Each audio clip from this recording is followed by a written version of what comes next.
Mga kababayan, huwag nyo nang hanapin ang mga pulis sa presinto sapagkat kami ay nasa inyo ng mga telepono. Dial 911, darating kami sa loob ng 5 minuto. Sa bawat Pilipino at magbibigay ng tamang impormasyon para sa tahimik at maayos na Pilipinas. Police News Network, alagad ng batas, tagapagtaguyod ng balitang pulis, sandigan ng mamamayan, patnubay ng katotohanan. Na Kampo Krame, maghahatid ng pinakahuling kaganapan at nagbabagang balita. Ito ang PNN Police News Network. At ngayon, ang inyong mga tagapagbalita. Magandang araw, bagong Pilipinas. Ako ang inyong alagad ng batas, tagataguyod ng Balitang Pulis, Police Captain Nomer Macaraig. At ngayon pong araw ng Martes, makakasama natin muli bilang special guest co-host si Miss Luis Hussein Alba Lopez, Mrs. Asia Pacific All Nations 2022 at Luminous Woman of the Year 2023. Magandang araw sa Ma'am Sheen. Magandang araw, Sir Mac, at magandang araw, bagong Pilipinas. Huwag po nating kalimutang i-like, i-follow at i-subscribe ang page ng Philippine National Police, Police Community Affairs and Development Group, PKG Tagapag-Ugnay at Police News Network. Kami po ay maghahatid sa inyo ng tamang balita, kwento ng pulis at serbisyo para sa mamamayan at ito ang PNP News Online. Ang pangunahing balita ng Police News Network, alagad ng batas, tagataguyod ng Balitang Pulis.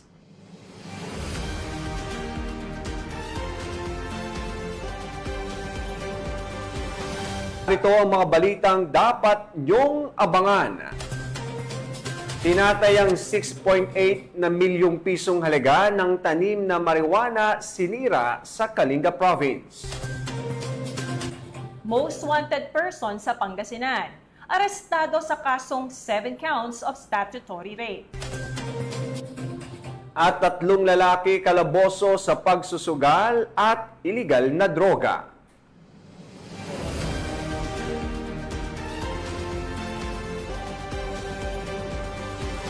Narito ang mga balitang hatid ng ating PNN correspondents sa iba't ibang panig ng bansa.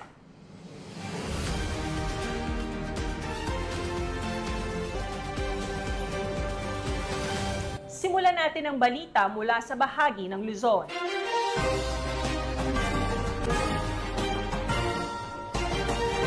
Walang sinayang na oras ang mga operatiba ng Kalinga PNP nang sirain ang tinatayang 6.8 na milyong pisong halaga ng tanim na marijuana sa kabundukan ng Kalinga. Sa bisa ng anti-illegal drug operations, pinutol, binunot at sinunog sa mismong taniman ang mga halamang iligal na matagal nang sumisira sa kinabukasan ng mamamayan. Tunghayan ang report ni Patrolwoman Digman. Tinatayang 6,800,000 na halaga ng fully grown marijuana plants, marijuana na may kabuwang halaga ng tinatayang 6,800,000 pesos standard drug price. Pagamat walang nahuling cultivators, lahat ng mga tanim ng marijuana ay agad na binunot at sinunog ng mga operatiba sa mismong lugar pagkatapos ng kaukulang dokumentasyon. Ang matagumpay na operasyong ito ay nagtatampok sa patuloy na pangako ng mga ahensya ng kapulisan na labanan ang mga iligal na aktibidad ng drogas sa rehiyon. Ang pagpuksang ito ng kapulisan ay bilang pagsuporta sa isinusulong ng Pangulong Ferdinand R. Marcos Jr. na whole of nation approach na kinakailangan para masugpo ang paglaganap ng iligal na droga at maging illegal drug-free ang bansa. Mula dito sa Rehiyon Cordillera, ako ang inyong PNN correspondent, Patrolwoman Digman, alagad ng batas, tagataguyod ng Balitang Pulis. Maraming salamat, Patrolwoman Digman. Hindi nakaligtas sa kamay ng batas ang top 7 most wanted person sa kasong 7 counts of statutory rape matapos itong masukol ng pulisya sa Barangay Giset Sur, San Manuel, Pangasinan. Nakatutok dyan si Police Staff Sergeant John Del Supremo. Naaresto na ang top 7 most wanted person sa rehiyon matapos ang matagumpay na operasyon ng pinagsanib na persa ng kapulisan sa Barangay Gisitsol, San Manuel, Pangasinan noong ika-6 ng Hulyo 2025. Kinilala ang akusado sa alias na Dave, 64 anyos, isang karpintero at residente ng Sitio Laklac, Barangay San Roque, San Manuel, Pangasinan. Ayon sa ulat, bandang 12:00 ng tanghali isinilbi ang warrant of arrest laban sa akusado sa pangunguna ng San Manuel Police Station kasama ang PIU at PIDMU ng Pangasinan PPO, RID Pro 1, 2nd PMFC Maneuver Company at 104th Maneuver Company ng RMFB1. Nahaharap ang akusado sa kasong 7 counts of statutory rape kung saan walang piyansang inirekomenda. Sa kasalukuyan, nasa kustudiya na ng San Manuel Police Station ang akusado para sa dokumentasyon bago dalhin sa korte para sa pagdinig ng kanyang kaso. Sa pagkakaaresto sa isa sa mga most wanted person sa rehiyon, ay nagpapakita na ang kapulisan ay naninindigan na hindi palalampasin ang sinumang lumalabag sa batas, lalo na sa mga sangkot sa karahasan at pang-aabuso. Mula dito sa Ilocos Region, ako ang inyong PNN correspondent, Police Staff Sergeant John Del Supremo, alagad ng batas, tagataguyod ng Balitang Pulis. Sergeant. Maraming salamat, Police Staff Sergeant Supremo. Isang drug suspect ang nasa kote ng Bataan PNP matapos mahuli sa ikinasang buy-bust operation na nagresulta sa pagkakakumpiska ng mahigit kalahating milyong pisong halaga ng hinihinalang shabu. Nakibalita dyan si Patrolwoman Jilly Peña. Arestado ang isang lalaki sa kinasang buy-bust operation ng operatiba ng Bataan PNP matapos makumpiska ang hinihinalang shabu na nagkakahalaga ng mahigit 500,000 pesos sa Sitio Libis, Barangay Bayan, Orani, Bataan. Pinangunahan ng Bataan Police Provincial Office sa ilalim ng pamumuno ni Police Colonel Marites A. Salvadora, Provincial Director, ang operasyon na nagbunga sa pagkakaaresto ng suspect na kinilalang si alias Buboy. Naaktuhan itong nagbebenta ng isang maliit na pakete ng hinihinalang shabu sa isang pusher buyer ng pulisya kapalit ng 1,000 pisong markadong pera. Bukod sa biniling pakete, nakumpiska rin mula sa pag-iingat ng suspect ang 2 pang malalaking pakete ng hinihinalang shabu at 1 pang 1,000 pisong mark money. Tinatayang aabot sa 80 grams ang kabuang bigat ng nakumpiskang ilegal na droga na may tinatayang halagang 544,000 pesos batay sa standard drug price.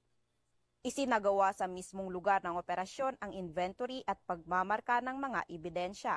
Nahaharap ngayon ang suspect sa kasong paglabag sa Section 5 at Section 11 ng RA 9165 o ang Comprehensive Dangerous Drugs Act of 2002 at kasalukuyang nasa kustodiya ng Orani Municipal Police Station para sa kaukulang dokumentasyon at disposisyon. Ang Bataan PNP ay walang tigil sa pagsasawata at pagpapaigting ng kampanya laban sa mga gumagamit at nagbebenta ng ilegal na droga para masiguro ang kaayusan sa kanilang nasasakupan.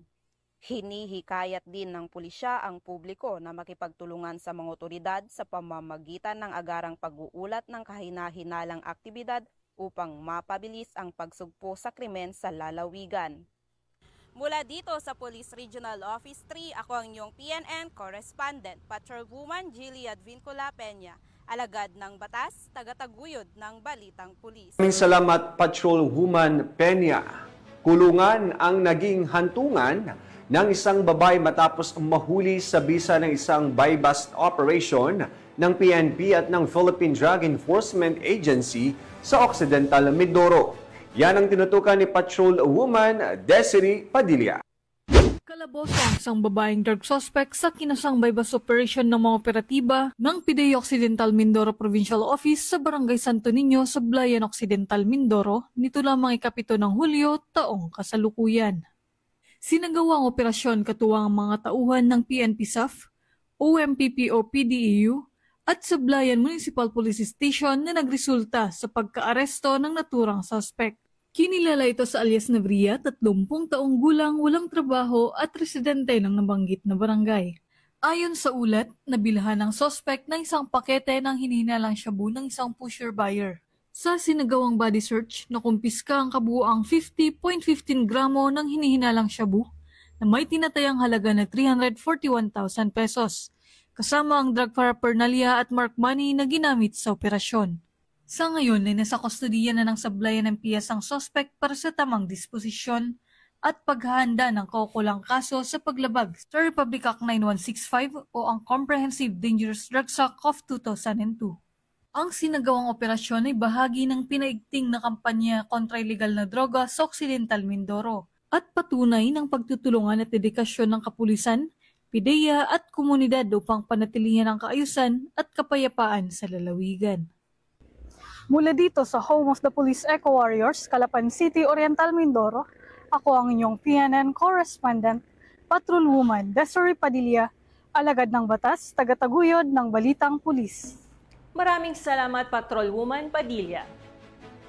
Walang takas ang 3 lalaki ng maaktuhan ng Pasig PNP na nagsusugal at nahulihan pa ng iligal na droga. Dahilan para agad arestuhin ng mga kapulisan.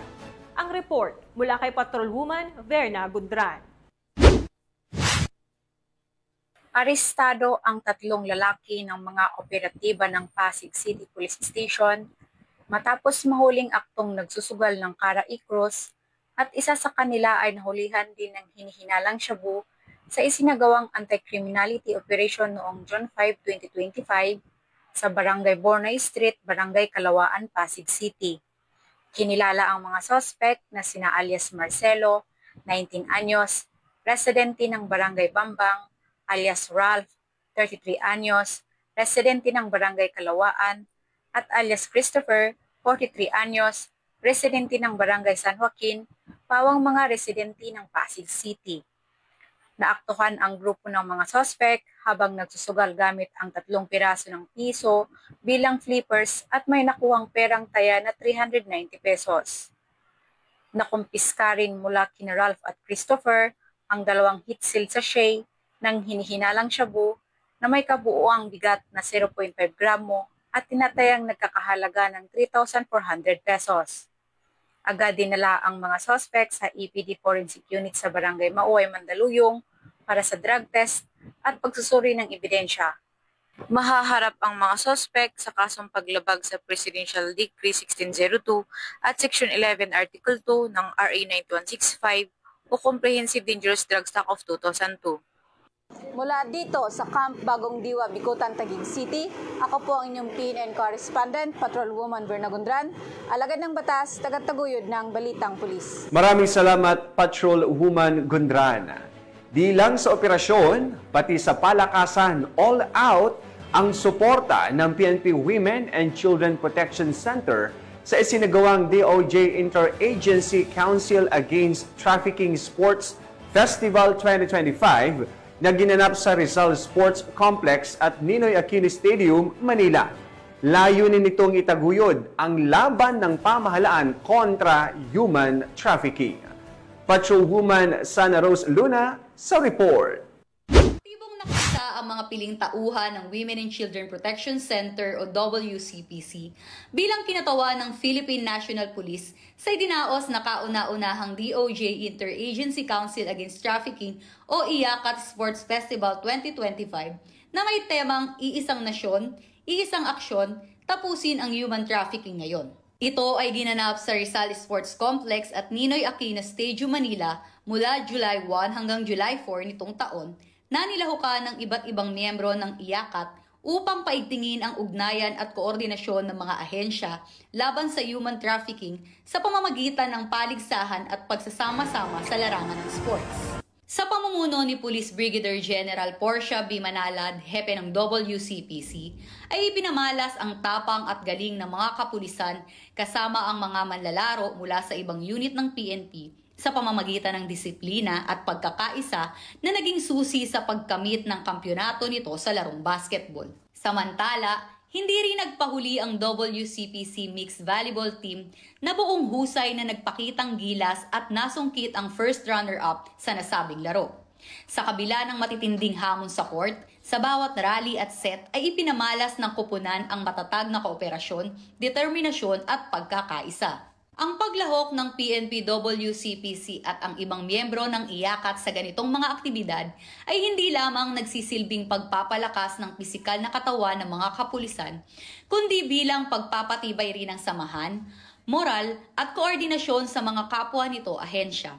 Ang sports festival na ito ay patunay na kahit sa larangan ng palakasan, nananatiling buo ang dedikasyon at serbisyo ng WCPC sa patuloy na paglaban sa mga kaso ng human trafficking. At kung may nais kayong isumbong kay Aling Pulis, maaari kayong tumawag o mag-chat sa aming WCPC helpline. Mula sa PNP Women and Children Protection Center, ako ang inyong PNN Correspondent Patrolwoman Sana Rose Luna, alagad ng batas, tagataguyod ng Balitang Pulis.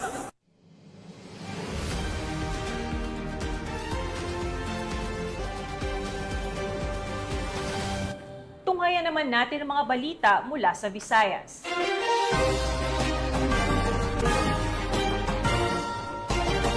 Pinangunahan ni Police Brigadier General Rodrigo Maranan, Regional Director ng Police Regional Office 7, ang formal na inaugurasyon ng patnubay launch at renovated firing range sa loob ng kampo ng PRO7. Ang mga proyektong ito ay bahagi ng patuloy na pagpapaigting ng kakayahan ng PNP.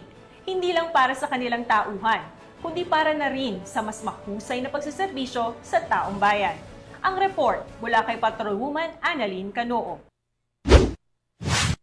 Matagumpay ni sinagawa ng Police Regional Office 7 sa pamumuno ni Police Brigadier General Rodrigo A. Maranan, Regional Director, ang inaugurasyon ng bagong patnubay launch at ang pagbasbas ng Makatao Firing Range sa PC Hills sa Hug, Cebu City. Ito ay kaapat ng Hulyo sa taong kasalukuyan. Kasabay nito ang opisyal na pagsisimula ng Modified Handgun Marksmanship Training para sa mga third-level police commissioned officers. Ang nasabing mga aktibidad ay sinaksihan at dinaluhan ng buong command group at provincia at city directors ng rehiyon. Layunin itong tingin ang kahandaan, disiplina at kakayahang operasyonal ng mga opisyal sa mas mataas na antas. Ang patnubay launch ay tinatag upang magsilbing komportabling lugar para sa mga pulis na magpapalaling sa samahan at pagtutulungan sa kanilang hanay. Samantala, ang newly renovated Makatao Firing Range ay nilagyan ng mas ligtas at modernong pasilidad para mas epektibong firearms training at proficiency assessment. Ang Modified Handgun Marksmanship Training na itinakda para sa mga third-level PCUs ay bahagi ng inisyatibo ng Pro7 alinsunod sa direktiba ni PNP Chief Police General Nicolas Torre III. Bahagi ito na tatlong pangunahing haligi ng kanyang pamumuno: accountability, facility development, at continuous personnel training, na naglalayong tiyakin na ang bawat opisyal ay may sapat na kaalaman at kakayahan sa tamang paggamit ng armas. Muling pinatunayan ng Pro7 ng kanilang paninindigan na itaguyod ang isang profesional, responsable at mahusay na hari ng kapulisan na handa sa namang hamon at mas epektibong makapaglilingkod sa komunidad. Mula dito sa Central Visayas, ako ang inyong Police News Network Correspondent,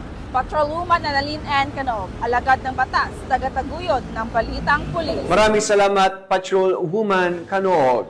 Bilang bahagi ng pagdiriwang ng 30th Police Community Relations Month o PCR Month, nakiisa ang mga tauhan ng 2nd Capiz Provincial Mobile Force Company sa isang symposium at giving activity para sa mga mag-aaral ng Tapas Central Elementary School sa naturang lugar.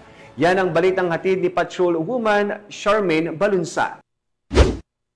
Aktibong nakilahok ang mga kapulisan ng 2nd Capiz Provincial Mobile Force Company sa pangunguna ng kanilang Acting Force Commander na si Police Lieutenant Colonel Francisco D. Pagia sa isang makabuluhang symposium at gift-giving activity bilang bahagi ng ika-30th Police Community Relation Month na ginanap sa Tapas Central Elementary School sa poblasyon Tapas, Capiz na inorganisa ng Vine Baptist Memorial Church. Ang naturang aktibidad ay naging matagumpay na dinaluhan at sinuportahan ng iba't ibang ahensya mula sa pamahalaan at komunidad, gaya ng 12th Infantry Battalion, 602nd Regional Mobile Force Battalion 6, Bureau of Fire Protection Tapas, 31st Disaster Response Company, dating mayor ng Tapas na si Romel Sumo, mga PTA officers, mga guro at kawani ng paaralan sa pamumuno ni Principal 3 Raul L. Jimenez.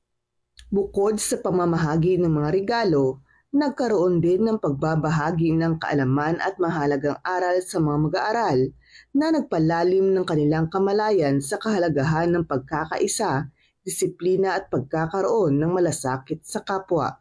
Ang kaganapan ay hindi lamang nagbigay ng tuwa sa mga batang tumanggap ng regalo, kundi nagsilbing inspirasyon din sa buong komunidad na ang tunay na serbisyo ay nagsisimula sa puso at ang bawat ahensya ay may papel sa paghubog ng ligtas at maayos na lipunan. Patuloy na makikiisa ang mga kapulisan sa mga ganitong aktibidad na hindi lamang nakakatulong sa pagbibigay ng seguridad, kundi nagsusulong rin ng mas matibay na ugnayan sa pagitan ng mga alagad ng batas at ng mamamayan tungo sa mas mapayapa at maunlad na komunidad. Mula dito sa Western Visayas, ako ang inyong PNN correspondent, Patrolwoman Charmaine Balunsat. Alagad ng batas, tagataguyod ng Balitang Pulis. Maraming salamat, Patrolwoman Balunsat. Narito naman ang mga balita mula sa bahagi ng Mindanao.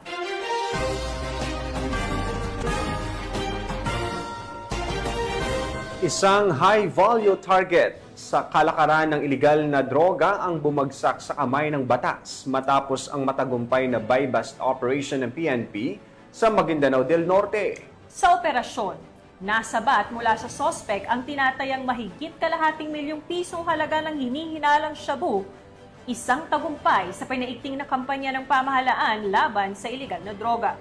Ang detalye ng report mula kay Patrolwoman Angela Bandarlipe. Arestado ang isang high-value target sa ikinasang anti-illegal drug buy-bust operation at nakumpiska ang 510,000 pesos halaga ng hinihinalang shabu sa barangay Kakardato din Sinsuat, Maguindanao del Norte nito lamang ika-6 ng Hulyo taong kasalukuyan. Kinalala ni Police Major Pasigan Abbas, hepe ng Dato din Sinsuat Municipal Police Station, ang naarestong suspect na si alias Boy. Naging matagumpay ang ikinasang operasyon ng operatiba ng Dato din Sinsuat Municipal Police Station katuwang ang 1st Provincial Mobile Force Company Philippine Army, Philippine Marines at pamahalang lokal nang nasabing lungsod at nakumpiska mula kay alias Boy ang 2 heat-sealed transparent plastic sachet na hinihinalang shabu na may bigat na 75 gramo at tinatayang nagkakahalagang 510,000 pesos at buy-bust money na ginamit sa transaksyon. Kasalukuyang nasa kustodiya ng Dato din Sinsuat Municipal Police Station ang suspect at naharap sa kasong paglabag sa Republic Act 9165 o ang Comprehensive Dangerous Drugs Act of 2002. Ang pagkakaaresto sa suspect ay patunay ng mas pinaigting ng kampanya ng Philippine National Police laban sa iligal na droga alinsunod sa direktiba ni Police General Torre III na palakasin ang operasyon kontra droga at tiyaking mapanagot ang mga nasa likod na iligal na gawain. Mula rito sa Rio ng Bangsamoro, ako ang iyong Police News Network Correspondent, Patrolwoman Angela Bandarlipe. Alagad ng batas, tagataguyod ng Balitang Pulis. Maraming salamat, Patrolwoman Bandarlipe. Di na nakaporma pa ang 2 hinihinalang tulak ng iligal na droga matapos mahulihan sa ikinasang drug buy-bust operation ng mga otoridad sa Ozamis City. Magbabalita dyan si Patrolwoman Riza Sahonia.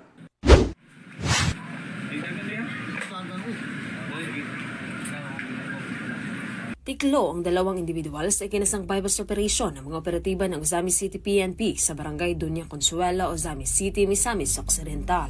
Kinilala ni Police Lieutenant Colonel Harvey Abellanosa, officer in charge ng Ozamis City Police Station ng mga suspect na si alias E-Boy at alias Smart, mga lalaki at mga residente ng nasabing lugar.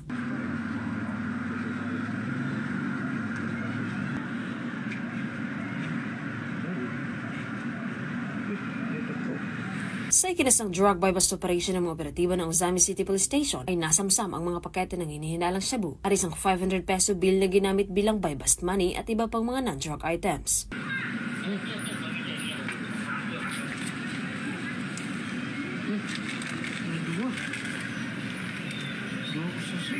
Naharap ang mga suspect sa kasong paglabag sa RA 9165 o Comprehensive Dangerous Drugs Act of 2002. Mula dito sa Northern Mindanao, ako ang inyong Police News Network Correspondent, Patrolwoman Riza Sahonia, alagad ng batas, tagataguyod ng Balitang Pulis. Maraming salamat, Patrolwoman Sahonia. Sa ilalim ng pinaigting na kampanya ng Philippine National Police kontra iligal na droga, agad na dinakip ang isang drug suspect nang magpositibo sa transaksyon ng ipinagbabawal na droga sa isinagawang buy-bust operation sa Santa Maria, Davao Occidental. Patrolwoman Sheena May Ilagan sa balita. Arestado ng lalaki matapos isigawang bypass operation ng mga operatiba ng Santa Maria Municipal Police Station nito lamang Hulyo taong kasalukuyan sa Sitio 48, Barangay San Agustin, Santa Maria, Davao Occidental. Kinilala ni Police Captain John Raywan L. Abadia, officer in charge ng Santa Maria Municipal Police Station, ang suspect na si Elias Migo, 47 anyos na residente ng Barangay Aplaya, Digo City. Mula sa kanya nakuha ang humigit kumulang 5.34 grams hinihina ng shabu na may standard drug price na 36,312 pesos kasama iba pang ebidensya. Nahaharap ngayon ng suspect sa kasong paglabag sa Republic Act 9165 o Comprehensive Dangerous Drugs Act of 2002. Samantala, ang Police Regional Office 11 ay patuloy na pinapaigting ang laban kontra kriminalidad alinsun sa kampanya ng Bagong Pilipinas na panatili ng kapayapaan at kaayusan tungo sa pagsulong ng bansa. Mula dito sa Police Regional Office 11, ako inyong PNN Correspondent, Patrolwoman Sheena May Ilagad, alagad ng batas, tagataguyod ng Balitang Pulis. Salamat, Patrolwoman Ilagan, at yan po ang mga balita nakalap ng ating PNN Correspondents mula Luzon, Visayas at Mindanao. At sa lahat po ng mga nanunood ng ating programa, thank you so much po sa inyong lahat. At syempre ang ating pasasalamat sa ating guest co-host ngayong araw na ito sa aking kababayan mula sa Batangas, kay Ma'am Sheen Alba. Thank you so much. Maraming salamat din, Sir Mac. Maraming salamat sa Police News Network at sa PKG tagapag-ugnay sa walang sawang pag-imbita sa akin upang maging co-host sa programang ito. Ayan po, at bago tayo magtapos, nais muna nating batiin at pasalamatan ang ating mga OJT mula po sa Philippine Navy. Ayan, sila po ay kasalukuyang nag-undergo ng senior Journalist Advanced Specialization Course. Kabilang po sa Class 3-25. Sila po ay sina Seaman First Class Julsimar Asaral, Seaman First Class Michelle Van Somalio, yan, Seaman First Class Giselle Ann Ravina, at ang ating isa pang OJT, Seaman First Class Jomel Andes. Thank you so much po sa inyo. And ma'am, baka meron kayong nais batiin or pasalamatan? Pinasasalamatan at binabati ko rin po si Chief PNP Police General Nicolas Torre III, Police Major General Roderick Agustus Alba, the Director for Police Community Relations, PKG Command Group na pinamumunuan ni Police Brigadier General Marvin Joe Saro, Police Colonel Joel Serrano, Police Colonel Adonis Guzman, at Police Colonel Joel Ada. Sa lahat ng personnel ng Police Community Affairs and Development Group at sa lahat ng magigiting na pulis sa buong bansa, maraming salamat sa inyong serbisyo para sa isang ligtas na pamayanan. At binabati rin po natin ating mga kasamahang pulis dyan po sa PNP Public Information Office or PIO sa pangunguna po ng kanilang Chief Police Brigadier General Tuanyo. Marami pong salamat sa inyo. At sa ngalan po ng pamunuan ng Philippine National Police sa pangunguna ni PNP Chief of Police General Nicolas Torre III at sa pamumuno ni President Ferdinand Bongbong Marcos Jr., kami po'y maglilingkod sa bawat Pilipino at magbibigay ng tama at balansing balita. Sabi nga ng ating mahal na Chief PNP, huwag nyo nang hanapin pa ang mga pulis sa mga presinto sapagkat kami ay nasa inyo ng mga telepono. Dial 911, darating kami sa loob ng 5 minuto. Dahil dito sa Bagong Pilipinas, ang gusto ng pulis, ligtas ka.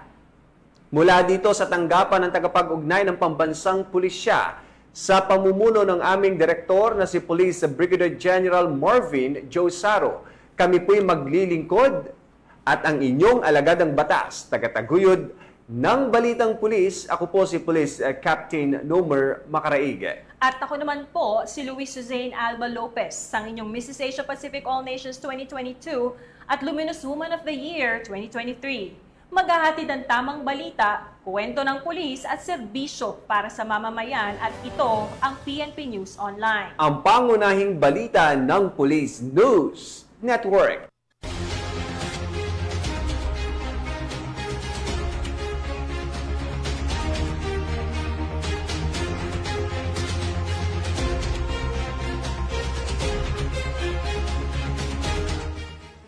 Police News Network, alagad ng batas, tagapagtaguyod ng balitang pulis.